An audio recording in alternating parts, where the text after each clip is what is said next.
Welcome to another episode of Just One More Fix. This is James. With me in this episode is Lee, Carrie, Kurt, and Lacey. Hey. Hello. You can find us online at justomorefix.com or on Twitter at justomorefix. If you like us, head over to Apple Podcasts or Google Play and give us a rating and comment. Today, we're going to talk about getting out of your comfort zone again. And now, it's time to get our gaming fix.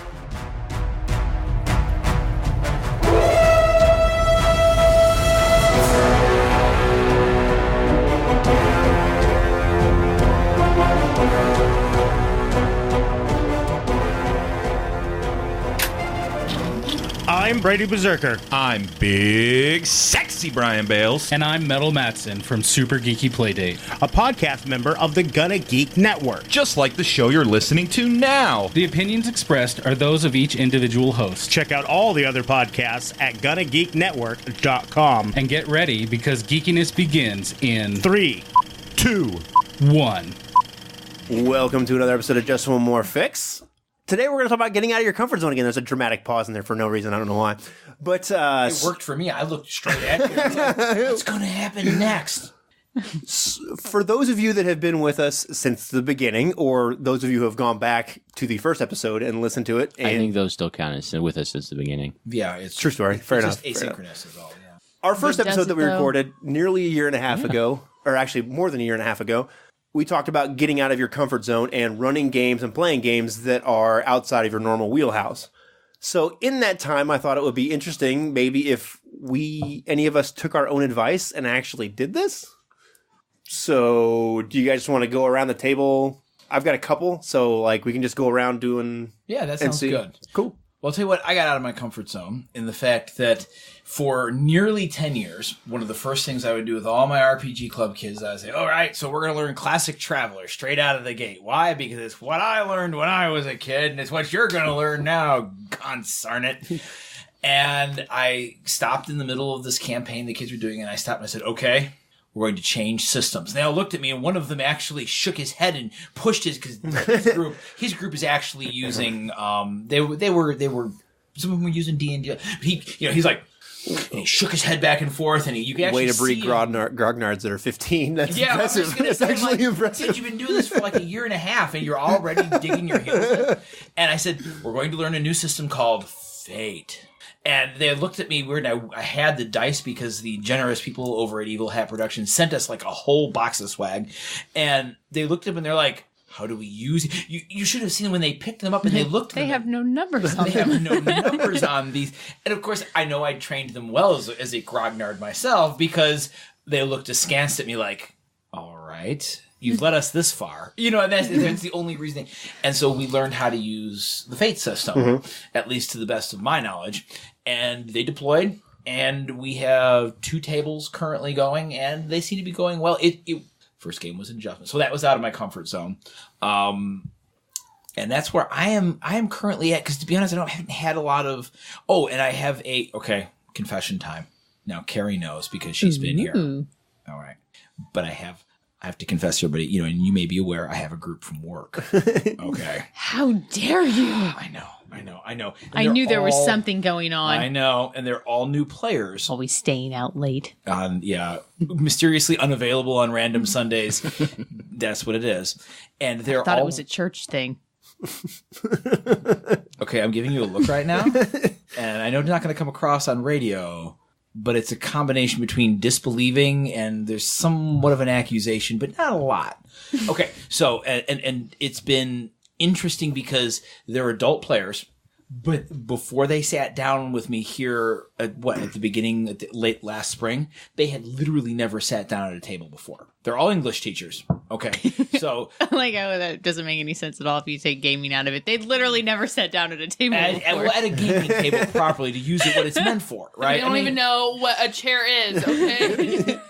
Well, that is wild. Spend their entire time standing, okay, and writing referrals and doing whatever else they do. All their tables have benches. All their tables have benches. And so that's been an interesting journey because, number one, they don't know all my tricks like you guys, except when Carrie's there.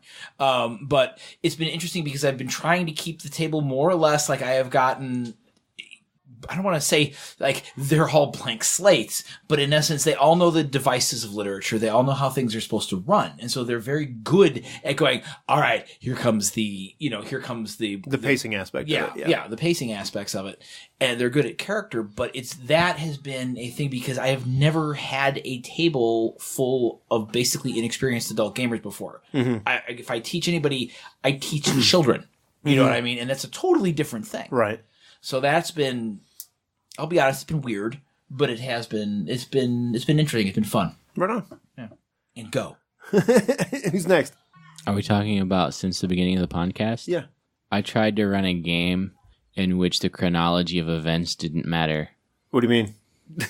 What? Would you care to expand on that? Context is this awesome thing. Did we play in the game? Yes, we did. This is a game you raised in your imagination. Was this the game that James really hated? Yeah, he was playing a prostitute. Oh, yeah. Okay. The one where James was a prostitute, yeah. Yeah. What? I recall. How was that at this game? The God, I feel linearity terrible. of time was, it was not Messed linear. up. Right on. It didn't go over very well. Sort of wibbly wobbly, timey wimey. Well, I don't think it wasn't because of the time aspect of it. I thought the trying to discover where we were supposed to go, we just had a disconnect from where I thought we were. I was like, I don't know what we're supposed to do. I was kind of lost, and then I don't know. We had like a couple different stories going on. I was trying to figure out where I was supposed to go to connect, and it just never. Every time came I together. thought you would do something, you would do the exact opposite. Well, that's the Every player's time. purpose is to destroy and wreck all the work you've put into your plot. That's what they do. That's what players do. I made a flowchart. Everyone followed it, but you. Hold on a sec. Let me check my surprise. No, not So surprised. next time you make the flowchart, make it, and then make the exact opposite flowchart. Maybe I don't know. But don't tell yourself. And so then it'll. I don't know. I wasn't trying to be like obstructive or what. I don't know what the right word would be. Is that the right word? Obstructionist or Yeah. sabotage the plot. Yeah, exactly. You know, See, now the thing that's out of my comfort zone that I want to do that I haven't had an opportunity just because of scheduling is going to a different kind of con. Like you said, there's Who's Your Con coming up, right?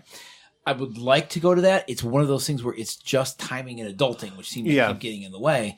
And to be honest, Gen Con's easy. Yeah. I mean, it's not, but it is because you can go to Indie, you can go to the boarding pass, locate Right. Games on demand. Games on demand, and you just, you know what I mean? You can be on autopilot. That thing's so well organized, you don't even have to, you don't have to think.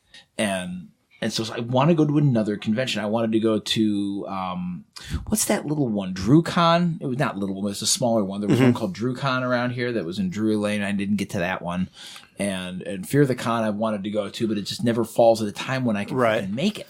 Well, and then I think it's also a thing like Gen Con is the biggest, so if you're going to make time to go to something, you know, you go to the Grand Canyon, you don't go to, I don't know, the smaller canyon. Yeah, I don't know, whatever this, you know. Oh, but the smaller canyons are cool. It's just, for like 5 or 6 years, I'm always just like, I got to make a decision. And I think the outside of my comfort zone that I am actually finally going to do is if I'm going to go to something, it's not going to, and all due respect to Gen Con, we love them, but I'm going to go to something that's smaller, and either make Fear the Con or Who's Your Con or something. Right on. Well, I was going to say I haven't done anything out of my comfort zone, but there's been a couple of things that I've done that I hadn't done before. I've ran more, and I've ran for people that we've never gamed with before, because it's hard to find gaming groups, especially when you don't feel like driving more than an hour. So we've done that.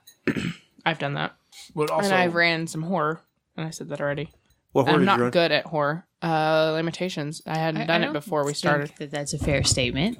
I still will do it because it's fun. I've enjoyed all the horror games that you've ran. Even the Haunted House D&D game I thought was really cool. And No Salvation for Witches was awesome. And I don't know that Maze of the Blue Mundus actually counts as horror, but it's an LOTFP game, and I thought that was going well. I think sometimes you try to compare your horror voice to like my horror voice or Lacey's or Kurt's, and everybody's horror voice is like different. Do you know what I'm Nobody saying? cries at my game. I don't think anybody's ever cried at my game. Oh, is that not... I don't know. James, did you cry? he didn't I'm want dead me to inside. tell you. It was the one you crushed the last game little was bit. it? I don't remember. Oh. She didn't cry that hard. She doesn't remember. I cry a lot, okay? Oh, no. It was the Dread game, wasn't it? When the little girl thing on the phone. Oh, yeah. Yeah. Oh, yeah. Mhm. Yeah, that's what that it was. it. Carrie wanted to save the angry ghost, Some ghosts just can't be saved. But I don't like, but I knew she was going to. because I That was know part you of my like, plan. you've mentioned this several times where like, I can't do horror, or I'm just scared to do horror or whatever. But like, I'm scared to do horror. I keep doing it. I think you do a great job. I just think that you're like, horror is one of those things where it's Personal. very it is very personal, but they're like, everybody's has their own horror voice, and yours is just different. Like everybody's voice is different, and I just think that I don't know if like you're trying to go for like a more visceral thing, or like, because you say that and I'm like, I don't understand how you say you don't run horror very well, because I'm like, I don't know, like I don't even know like if I was to critique how to say, do you know what I mean? Okay. Oh, the Chateau game. That's the other one. I knew there was another one. I wasn't coming up with it. I've never. We sort of royally mucked that up for you. That had nothing to do. Chateau game, what are you talking about? No, you guys Cursed did fine. Chateau. Oh, well, to be fair, that was an old school game, and I was like, I was like, nope, we're gonna make it through this thing. You smell lilacs? We don't. No, we don't. We don't go check out the lilacs. We walk straight through because we have an objective, and we do not depart from the objective. We stay right on Well, task. I mean, there's a reason you guys lived. because we did those things. You did those things. You don't open the scary book. It looks like a forbidden book. Great. Well, the thing is, like, If I get too into it, then I end up sad and upset. oh, I And can don't see want that you then. guys to like not enjoy the game because I'm all sad and upset. Right on. But I like it. I just end up going with comedy because it makes me less sad and upset. It's like Well, part of the horror, though- inappropriate joke. Right, but part of the horror though is I think when you do horror really well is that you have those moments planned where you know this is going to be a break in the emotions of the game and it will be lighter, because you can't. It's like Can't keep it up like well, no, that. it's like Pantera. You can only bring in so much metal. Do you know what I mean? You got to like bring it down and then push it back But up. like lighthearted horror is a thing too. Like the movie in the 80s, what is it called? The House. The guy that writes yeah, the I had nightmares novel, about that movie. right? And then there's Beetlejuice. Yeah. Like there's tons of like less serious horror that's still wicked awesome. Yeah, that's true too. Then there's the whole calypso music thing, which does a really nice job of lightening the mood, even though Daylight people are come possessed and terrible on. things are happening. You're like, this is funny, but I feel awkward. I feel conflicted. Yeah. So I guess I should change that. I have ran more horror despite not thinking that I'm good at it. I have also ran for children, lots of little children recently, and made games for little kids, like a Pokemon game and My Little Pony game. And I wanted to start bringing our kids into the gaming circle. And You almost made someone cry at Brian's house because she has a phobia of being kidnapped. oh no, she was horrified.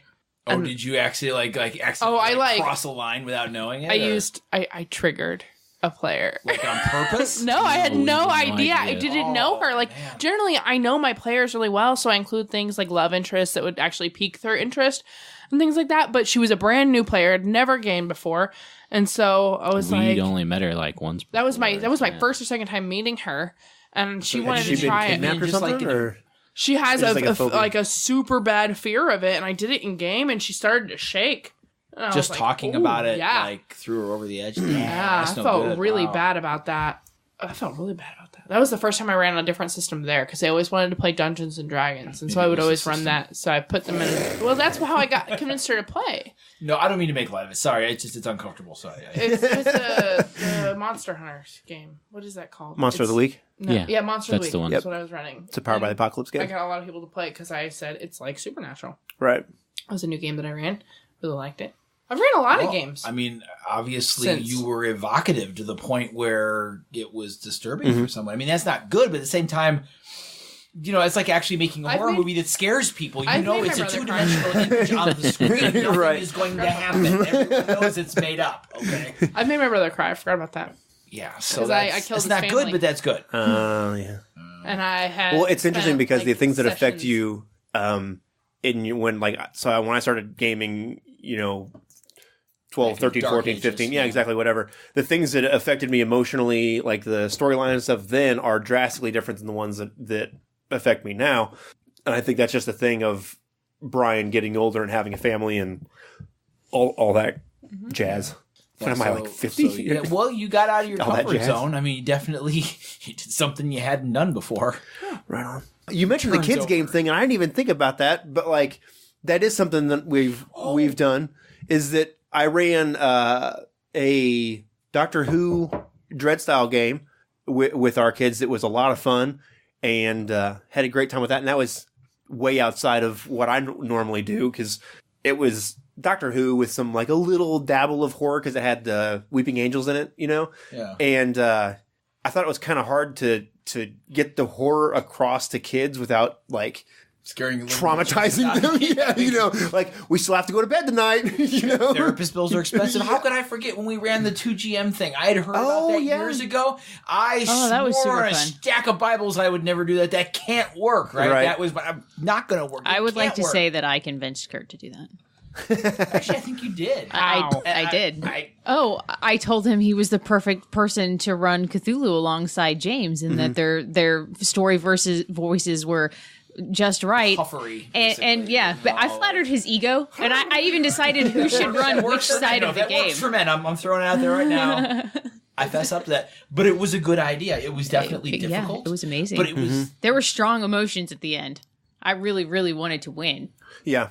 And I think everybody else at the table really, really wanted to win too. kinda It was wanted so the cool. world to It's We an did awesome win. You know what I player mean? versus But player I did 2GM too. thing. Well, I'll be honest. We I did was win. I was I know. running the cultist side, And I was happy either running way. the investigators. and I wanted it to go badly from a story perspective, but I did. If I kind of wondered, like, if I did that, are the people around the table on the investigative side going to be like, "Oh, you totally fudged that because you were running that side of the game"? And I was like, I just thought it would have been a better story moment. But the way the dice fell and stuff like that, it kind of ended up in a horrible draw, for lack of a better term. Well, it was this thing where We only the half so the completed the investigators collapsed down into the other party with the cultists, and James took over completely at that point because it was, I want to say primarily it was the cultist narrative at the end, Yeah. and We were playing catch up. yeah, the investigators were playing catch up, and We were doing a hell of a job at it, though. Here's the thing: I didn't necessarily That's want really one how the side or game is other to win. designed, though. I wanted to make sure there was consistency in the plot. I mean, that was the thing that was, making sure that things that happened when the cultists did.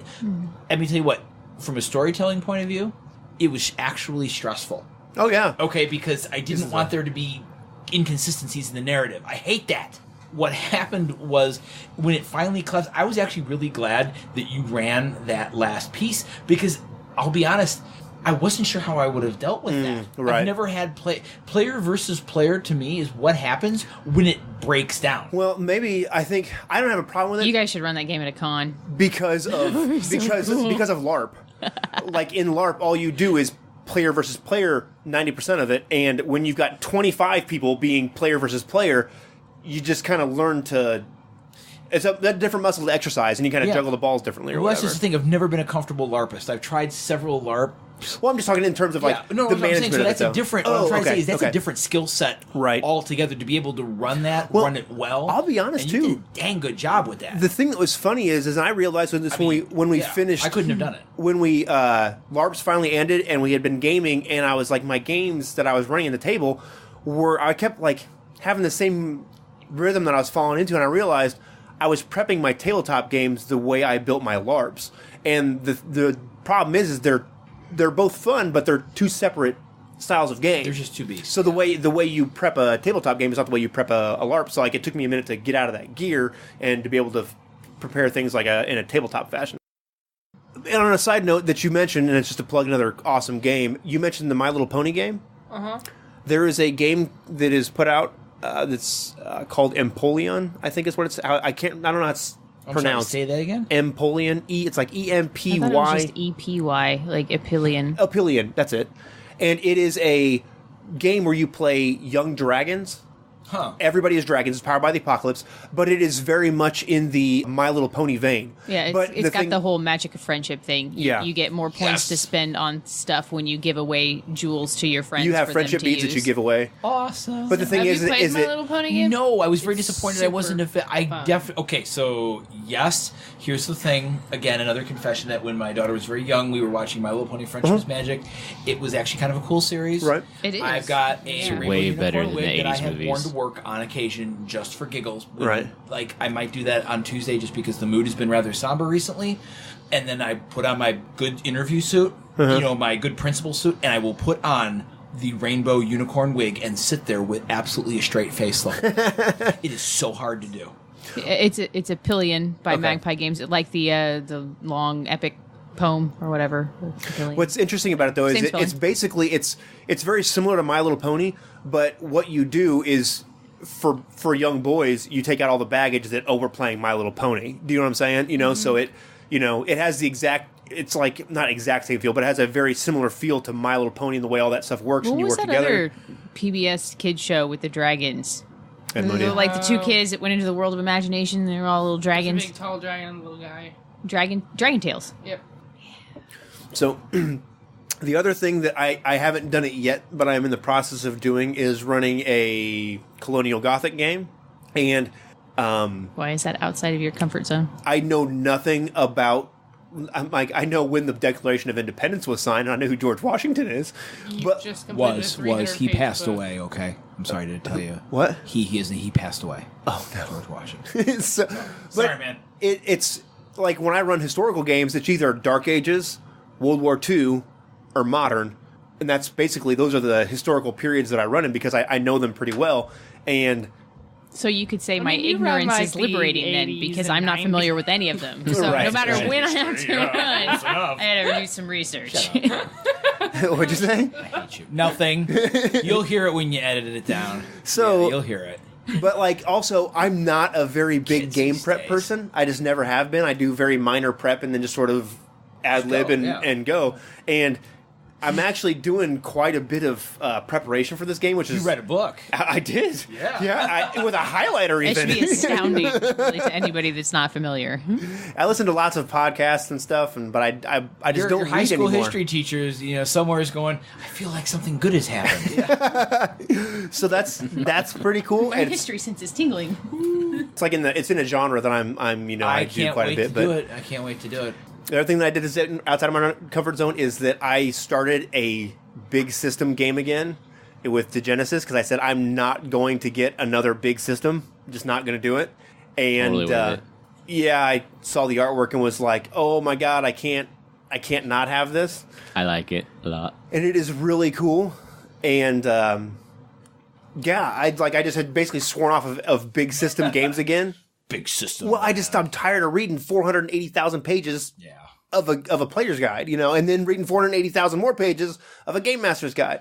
But that game's artwork and it's put together so cool, I just couldn't not do it. You know what I mean? I have to admit, it was pretty. I don't want to read that book, but it's pretty cool. Reminded me of Legend of the Five Rings. It looks really cool. Yeah. But actually, Well, I think mechanically it's a simpler game than L5R, but yeah, yeah. I got out of my comfort zone with that, and I paid the price. No, it's a good. But It's no, cool. it's- Okay, it's no still offense cool. to the guys that wrote it. They're smarter than me, but it was way too. I was like, Just too much crunch. Right. I needed, yeah. And then the final one that I have is I ran a game called Mashed, which like when I read it, that's the most amazing game, one of the coolest games I've seen in a long time.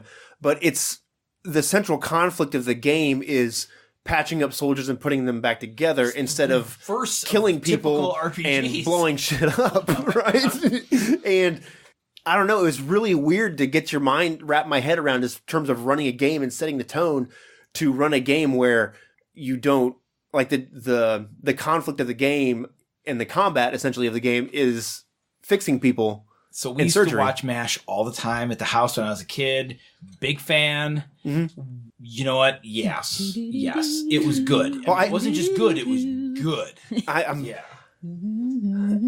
Yeah. Yeah, I remember watching it. I don't know if I would call it watching it, but it was playing in the room while I was there with my grandparents. I was like, "Oh, this is so cool!" And I don't know, it's something very close to me because my grandpa is a Korean War veteran and all this kind of stuff. So it's like it's really cool, but it's just such a different type of thing. It took a big mental shift for me.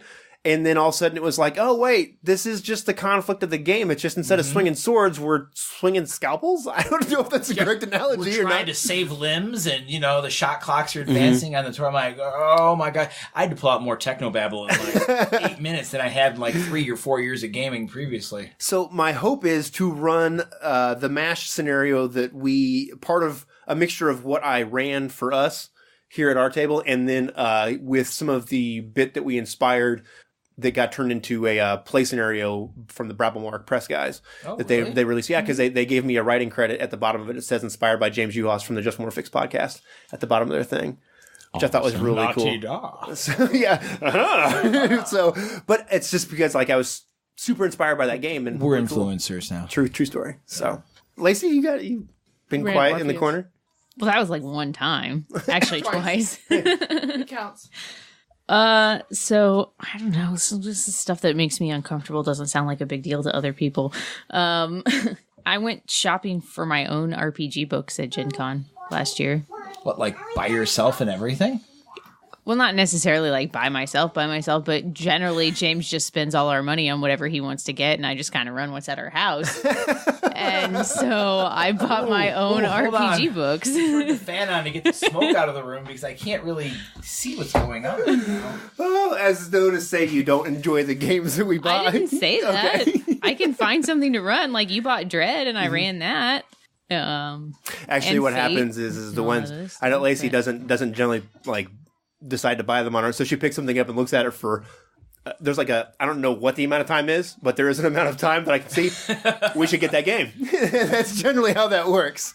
Well, I believe the term would be long enough. Yeah, I don't, you know. So yeah, I bought some of my own gamer swag and RPGs, and some non-RPG stuff too. Like I bought the first volume of the Baby Bestiary. This was pretty excited about that. It's the baby bestiary. It's like full-grown D&D monster manual creatures in baby form, and they're adorable. So like there's like a cluster. There's I a don't- baby owlbear. Yeah, like a clutch of baby owlbears. I don't know if that's what you call a group of owlbears or not, but it's what I'm A going murder with. of owlbears? A young cockatrice. I don't That's think a you. distress of cockatrice. A distress. I don't think you going out and buying things is. It is definitively a drive of I did it dragons, this year, and it was like, whoa! I'm gonna buy something That was just a for deal to me. I also like went to seminars that I wanted to go to. Like I picked out gaming seminars and I went to them. I even went to like one or two alone. I don't Yeah. go anywhere alone. Like RPG related or not. Like if there's nobody going with me, I'd rather just stay home. So I went to seminars by my lonesome. And then probably the most daunting thing that's happened to me was running Bluebeard's Bride. That game is terrifying to GM because you don't prep anything. There's literally nothing. Like, I know how the story starts. Everybody gets to know. We talk about it, and we all know how the story's going to end. And there is no planning in the middle. It's all supposed to be based on how you guys build your characters and what keys you pick and everything. Like, it's all just on the fly. I have to, and that is a terrifying thought. But it was baroque enough that it. I mean, not like broke, but you know, BAROQUE. yes, Not that it was BROKE. really that it was captivating. I loved it. Yeah. I thought it went really well, but I just need you to know that I was on the edge of a panic attack the entire time. I sensed it. There was palpable tension. terribly calm. I was not sure how many rooms were pre-planned out. Pre-planned, None of them. like how I said, Not a pre-planned? single one of those was planned ahead of time. Not one. Really? Not one. Wow. Yeah, it's part of the premise of the game. I had thought about 2 or 3 rooms ahead of time, just in case something lulled. We used none of them. Not a, not a one. There's players. You know how it feels. Any amount of prep. I don't care how much. The players will break it. Go players. And so, yeah, that was absolutely way, way far out of. I've ran more games in general. I feel like they went okay. One of the things that I wanted to try and do was run less games. I don't know if that makes sense. I wanted to be able to play more or whatever. We were And- hoping you'd do that too. ouch, ouch, ouch. I know. Are you pretending you have feelings? Did I do a good job? Did I do a good job? It sounded forced. I'll keep working at it. I'm sorry. But part of it was because Role playing is out of James's comfort zone. feelings are outside. Yeah. No, but like I run a lot and it doesn't bother me, but I know my games are better when I can take more time. And it's not necessarily a lot more time, but there's this sweet spot of like a week and a half for me. I don't know why. You have all these plans in mind. We just finished this game. Tomorrow I'm going to do some stuff, whatever, to, remember what happened in the last session, but it just inevitably never happens or whatever usually. And then when I'm running every week, sometimes it's great. Yeah. And then sometimes it's just not. I don't know. I'd say it's probably 50-50 where you're like, good game, good game, good game, good, you know? Yeah. And I feel like being on a slightly longer rotation helps. So part of my thing was to try and, well, like you said a couple weeks ago, game more and run less. this is part of what's going on now because Lacey has an Orpheus game right now, and I'm using that break time from me running to sort of prep the Colonial Gothic game, essentially. And I also think that's part of why I've had this giant boom of inspiration of all these games that I want to run is because I don't have any other games I'm thinking about. Yeah. So it's like, wow, I can go hog wild. Yeah, so the Colonial Gothic should be interesting because we actually have downloaded a giant map of New England from the Library of Congress that's like historically accurate and everything. Right. That's, to me, that I'm kind of a map nut. That was awesome. Well, there's something that has inspired me comes from the Pelgrane Press and a lot of the stuff that they do where they're drawing in real, actual historical documents and things to bring into the games to give it the game more life and more texture because what has more texture than actual life, right? So I could make my own map or I could just steal one from colonial America, and there you go. There you go. Yeah. So does anybody else have anything else or... I was surprised you didn't bring in Fate of the Norn. I was like, I soft pitched that one in there for you. I thought that JD and Holly were coming. I didn't want to run it for 6 people. I'm barely comfortable running it for one. No. I thought you would talk about it because it is outside. I was like, I soft pitched that one in there, and you were like, you actually enjoy. you don't swing at the first pitch. No. You actually enjoy character generation for D&D. I mean, do. You know what I mean? I like character generation. A diceless system. He enjoys character creation for Burning Wheel. That's right. So a diceless system, I'd want to play in that. I'm like character creation, the game. I'd play it. Oh, that's like travel. We have that. I also have. Called Quiet Year. It's called World Creation. It's all it is. I have a government creation system pamphlet at home too. Oh my golly! We bought it at Gen Is it part of NATO? The game? No, but it totally could be. The government creation expansion. Bureaucracy, the game. Well, I guess I'll ask. I don't know. We didn't talk about this at all before, but are we going to talk about Fate of the Norn? I ran it for Carrie. I did. That's me. It was pretty exciting. Who was? Combat took a little longer than I'd hoped. But I liked the combat. So you did? Yeah. Good. What about it is so uncomfortable? It's not. It's not really. I like the Viking thing. Okay. It was diceless. That was it. Oh, okay. The first time I've ever run a diceless game. It is very weird to run a game without dice though. Sorry, I co-GM'd a game with our son who is 6, and that was a little trippy. I was gonna just use like the Fate of Freeport system, and then James was like, "No, you should use the LOTFP thing." Which I think is cool because like Isaiah gets a little more like meat and potatoes out of it. So Zeke doesn't know the system anyway. No, but it also has hit points. That was my thing. Yeah, he's just telling the storyteller part, and I'm telling him every so often what to do mechanically. And so that was kind of neat. But he wanted to run like this. Is it Pixel Dungeon? Yes. No, Terraria. Terraria. Sorry, he wanted to run this Terraria themed game. So I had him tell me about some of the monsters, and we sort of set up a map. But he was having problems because he wanted the scenario to be just like the video game. He's like, okay, so they're going to go through here, and this, and this, and then they're going to get to the final boss. So I had to be like, okay, but it doesn't have to be just like that. You can do other things if you want. And so then we got to the point where we started, and he was like, okay, so they come across this, what are they, like green slime or whatever. It's basically just like a blob of... Green slime. Yeah. It's a blob of color. And so then James is like, I'm going to attack it. And he goes, okay, you one-shot the green slime. I said, no, he's got to roll dice. He's got to like roll when Daddy damage. attacks something, it gets one-shotted every time. Yeah, but little did you know that he's already planning the end where he's like, and they're going to get to the big boss at the end, and he's just going to one-shot all of them. TPK at age of 6. This TPK. So... And I had a lot of people make suggestions for what system we should use, and obviously LOTFP was not on the list for 6-year-olds, but I was like, it makes perfect sense. Like, it's weird fantasy role-playing. There's a giant floating demon eye and a disembodied skeleton head with arms, like, and it's a dungeon crawl. It basically makes perfect sense for LOTFP. So, yeah, that was awesome. Anybody else? We're going to talk about what things we're going to do next to get out of our comfort zone. What else So that's makes where I'm us going next. uncomfortable? Now, I guess What is there that's Gonna left? make Kurt run a LARP. Oh my god, I don't know what to do. I guess to finish on the last thing You've done that is before. I've never run a LARP. Oh, run a LARP. Oh, I thought you were Oh, just being okay. a I'm like, I don't know. No, you're still what to uncomfortable do. existing in a LARP. I don't think you should be running one yet. It's true. It's true. so to finish on in the next year or whatever it is, we usually talk about our calendar for gaming being Gen Con to Gen Con, but It's based on that's the legit, fiscal right? That's year. legit. I'm Gen Con I'm to just Gen saying it's a pretty decent way to track time. I don't have a problem with Yeah. it.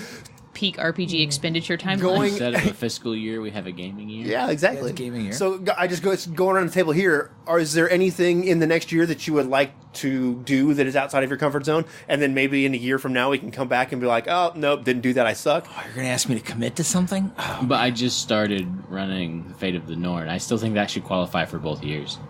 I started it during tax season. Well, is it- qualifies for both years. Is there anything anything else that you would like to do or that is outside of what you would normally do gaming wise? No. No. no, yes, Not- there is. There's not gotta running. be. I want to play in more games. Yeah, there's that. Oh man, that's the cop out. Okay, I am going to run a romance game. Just And I've included romance in my games, but I'm going to run a game just romance. So It's are like you a Jane gonna Austen run type one thing? from the? I think she's I'm going to be start with the awesome at it. romance trilogy. The romance trilogy that Right I on. bought What's at the Gen Con romance for myself. trilogy? I Romance bought a Trilogy romance by trilogy. Emily Care Boss, and for anybody listening out there who doesn't know her, who she is, if you want to play games that are based around relationships and romance, she is the person to go to. But Included in that is a LARP, so I'm going to start off just A running romance a romance LARP? game, and Oh, then there's yeah. a Yeah, romance oh, it looks LARP in fantastic. the game, and I believe it involves... It's all set at like a dinner party, right? Isn't yeah, and something to that effect? somebody at the table is not faithful. Yeah. and they're yeah. not faithful with somebody else, and I'm going to run that. And it's They a have set to number back of. up with Is it a one. set number of people? Yeah, there's a set number of people for that one, and then I think it's 3, and then isn't it? every game has Or increments of different. 3. dibs. You could have multiple love You wanna play? triangles at one Yeah, table. yeah, I want to play. Okay, every game though has different scenarios, so you can change it up. But I'm gonna try running like the generic first. But I'm excited because I like including romance in my games a lot. It's more my voice, I think. I've been wanting I to think, yeah, have. I think I you'll know knock you've that out of the mentioned it, park. and I know romance stories are not my storytelling voice. I'm more than happy to play in them, but it's not. That's not my voice. Do you know what I'm saying? Like to create You have the a game. really good He romance never. line in the He never Dragonlance ever game. takes me out on dates or buys me chocolates. There's no sunsets and no. Wait, what? Okay, now Dragonlance You know, is rural Indiana my and bought you a house on a hill. like lady. Listen. Dragonlance and Seventh Sea and some of those games He are bought my me exception a house because on a hill. romance I is a don't know, piece it of those just- I- games. So I can run a game that has a romance element to it, but like to run a game that is focused on as a romance game, that's not my What was voice. the good romance line? With her and I Baccaris. have a romance happening in the Dragonlance game. Oh, that okay. I thought you meant like a one-liner, like he had some sort of romantic saying that he dropped. No, that you It was remembered. how you doing? My one line when there is romance in a game, I Nice put dragon.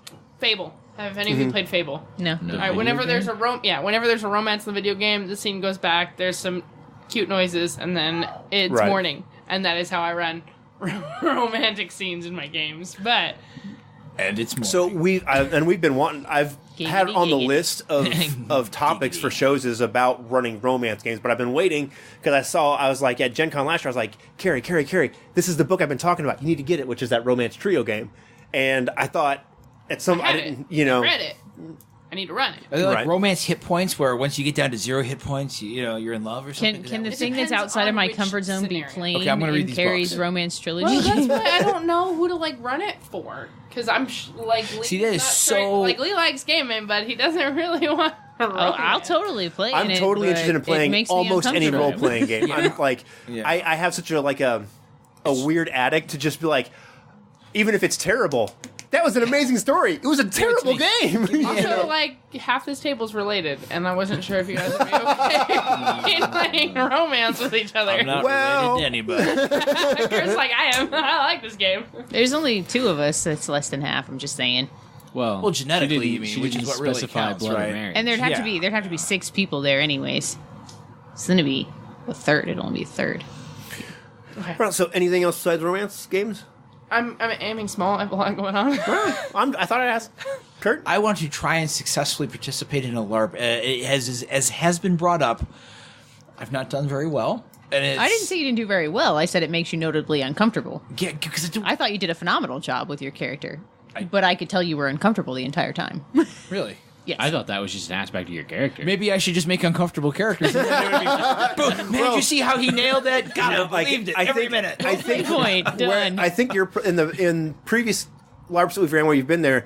your character creation has been great, and you've made an amazing character. And then I don't know how to play it. When it comes into like plugging into the game and drawing yourself into a plot, I think it's just because you're more used to tabletop gaming, where the game master's job is to draw you into the game, whereas in LARP, it's sort of like on you to put yourself into the game. You know what I'm saying? I still have that going to problem run a sometimes, LARP. too. I would that's like what to I'm argue, saying. though, that even in the LARP, it would be beneficial if the game master would give new players some sort of task to involve them in I the agree. story, or some sort of idea of what goals are I agree. supposed to be. What am I supposed to be doing? Because Also- my very first LARP was not very awesome either, because I had no idea what the Right. hell I was supposed to be doing.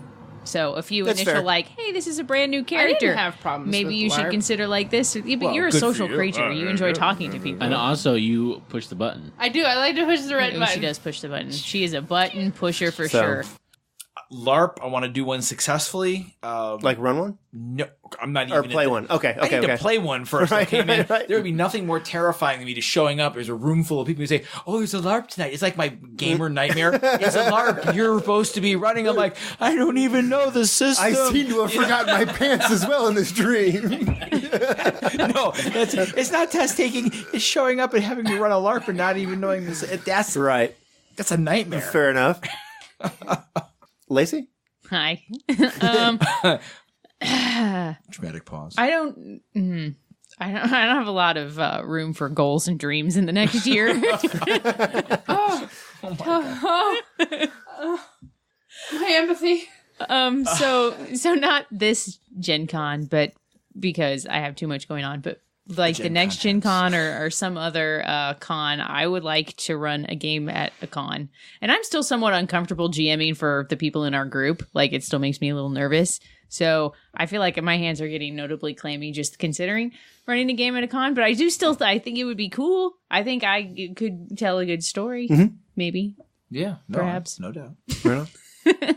So yeah, James. that's like my goal. So mine, hopefully I will be completing them at HoosierCon. So my plan is to hopefully run a game at HoosierCon. I have this secret desire to run a LARP again. I don't know that it will ever come off or it'll ever happen, but I would. Cthulhu with invitations. Do it. We're still waiting for him. Yeah, I would like to do either a Cthulhu Get lost in Live. the mail, just like your letter to Hogwarts. I was not invited to Hogwarts. I completely forgot about Cthulhu Live. That would be a cool one to do, or do We have a box Vampire of Live. faces. We do. We have a barn, and I have summers off. And why can't we play Cthulhu Live? man. I want to play Cthulhu So Live. here's the best thing ever panel there, is too? that we had a Vampire LARP game and I had a box of faces, like in quotes, delivered to Rubber faces. the house, and they were latex faces. So they showed up. They opened the box with a small pry bar, and several of the players that were there were like, "Why do you have this?" because what we did haunted houses, and well, people would have things. I'm like, "Oh, that could work for haunted house someday." So I just sort of accumulated all of this stuff, and I don't know, it just comes in handy occasionally. Yeah, you never know when you're gonna need a box of faces. But I will tell you, it was priceless when Juan opened the crate up and looked in there and saw an actual box of faces. Because I think he expected to open it up and have a note card that said "box of faces" on it. Yeah, his face was like, "Oh my god, Yeah. what is going on?" Followed by, "Is this what I actually see in this box?" So yeah, that was an awesome moment. So yeah, Cthulhu Live would be cool, or even a couple session Vampire LARP that has a beginning, middle, and end to it. I would like to do running a con game, and I would like to tackle Idris B this year. That's one of the last things that I have to do. I want to play in that. It's a surreal noir game. It's diceless, and it's just awesome. I bought a second book to it called The Menagerie that adds a lot of different elements to it that I think will make it easier to conceptualize for me to run the game. So that one I think is probably coming sooner rather than later, because it'll be like a one-shot thing or maybe a two-shot game or whatever. So I think that's it, though. Anything else? That's it for Perhaps I will make an addendum to mine. I will run Fate of the Norn for the whole group instead Right on. of just Carrie. Right on. I'll get some of that wood filament we talked about a couple games ago and print some plastic wooden runes. Carrie also neglected to mention running Clockwork Dominion. Uh, Oh, I have one more uncomfortable goal. what? I would like to be a guest on someone else's RPG podcast. There's a lot of like all female RPG podcasts I've seen. Well, not like a lot, but like one or two. And I think I fit the bill for a female RPGer, and I would like to be on somebody else's podcast. You're right. I know. Crosscasting would be cool. We should try and work that out this year. So Crosscasting. I guess if there is anybody out there that's listening to us that does their own podcast or would like to have any of us on, we can totally easily set that up. So You've got a great face for radio. true story. Word. Yeah, you can hit us up on Twitter or email me at JamesJustOneMoreFix, and we can put you in touch with any of us. You can support us at our Patreon at patreon.com/JustOneMoreFix, or you can follow us on Twitter at JustOneMoreFix. Quick Gonna Geek promo. Super Geeky Playdate, episode 67, top 5 villain monologues. Once they get out of the Wonkavator, they have to go into the boring office and sign paperwork. Derek Stewart helps us with a super fun list. So check them out at Super Geeky Playdate, episode 67, on the Gonna Geek Network. And I guess that'll do it for us, and we will see you guys next week. Bye.